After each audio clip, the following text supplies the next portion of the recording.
In this movie, I'll show you how the three auto commands affect a couple of real-world continuous tone photographs. I'll also introduce you to a fourth hidden auto function that's going to make all the difference in the world.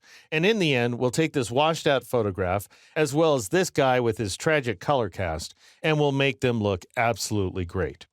I'm going to start off inside this demo image, which contains a bunch of layers, as you can see here, one layer each for the auto commands, as well as a control layer down here at the bottom. I'll start with the top layer selected, Auto Tone, and then I'll go up to the image menu and choose the Auto Tone command. Now remember that Auto Tone is correcting each and every channel independently, and as a result, it has a habit of introducing color casts. And in our case, we have a kind of greenish, ghoulish cast going on. All right, I'll go ahead and turn that layer off, click on the Auto Contrast layer, go up to the image menu and choose Auto Contrast, and we end up with this much better balanced image here. Although, as we'll see before the movie is out, this is not always the case, but if all your image needs is more contrast, it doesn't need any color reconfiguring, then this command stands a chance of working fine. All right, now I'll go ahead and click on the Auto Color layer, I'll turn the Auto Contrast layer off, and I'll go up to the image menu and choose Auto Color. Recall that this is the one that tries to find the darkest pixel and make it a neutral black. It finds the brightest pixel and makes it a neutral white. And then it tries to find a representative mid-tone pixel and make it a neutral gray. And as a result, we get this image right here, which at first glance looks a lot like the Auto Tone image. But notice, whereas the Auto Tone image has a little bit of a green cast, the Auto Color image is resulting in a little bit of a blue cast.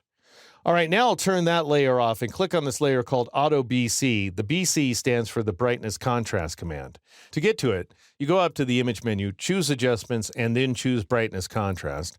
And notice this Auto button right there. If you click on it, at first it's not going to look like Photoshop is doing anything, but this is actually a very computationally intensive operation, which is why a moment later you will see a modification applied here inside the image window, as well as the implementation of a couple of custom brightness and contrast values. Now, if you don't like what you see, then you can adjust these brightness and contrast sliders, as I'll describe in the very next movie. But for the time being, I'm just going to go ahead and click OK in order to accept that change.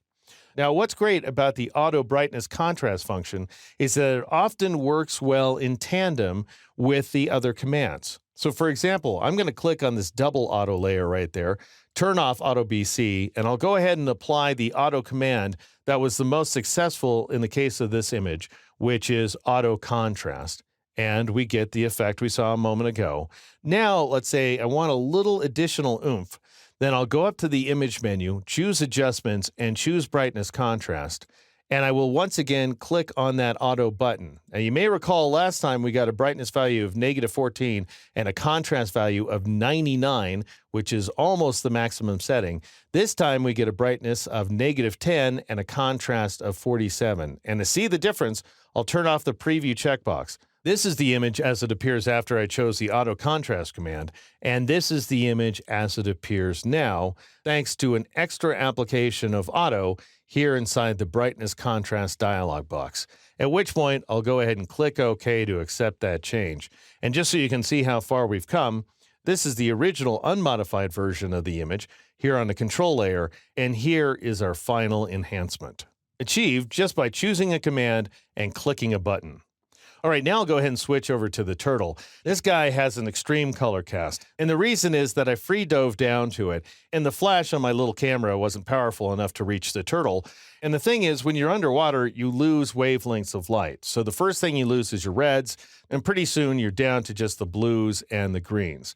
That doesn't mean, however, the image is incorrectable. In fact, because this image has such a profound color cast, we know that auto contrast isn't going to do us any good. In fact, choosing the command almost did nothing, as we're seeing here. So I'll just go ahead and press Control-Z or Command-Z on the Mac to undo that change. Then I'll go to the image menu. Sometimes auto color is going to work for you. So I'll just go ahead and choose that command so we can see what it looks like. And sure enough, it looks a heck of a lot better. We're starting to get some browns here in the turtle shell, and we're also seeing some pink bubbles. But we still have a profoundly blue-green cast. So I'll just press Control-Z or Command-Z on the Mac to undo that change, and then I'll go up to the image menu and choose Auto Tone, which is that command that pretty much wrecked the $100 bill, but it does a great job of bringing out the colors inside this image. And then finally, just to make sure the image is looking its best, I'll revisit the image menu, choose Adjustments, and then choose Brightness Contrast, and I'll click on the Auto button, and I'll sit here and wait for it because it does take a moment or two for this command to work.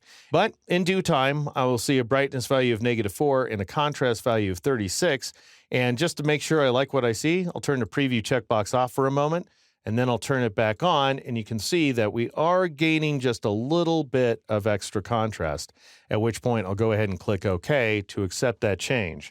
And then I'll press Shift-F to switch to the full screen mode, and I'll zoom on into my turtle. And just so we can see the difference, this is the original version of that photograph, exactly as I captured it with a consumer-grade underwater camera. And this is what it looks like now, thanks to the application of the Auto Tone command, working together with the Auto button inside the Brightness Contrast dialog box here inside Photoshop.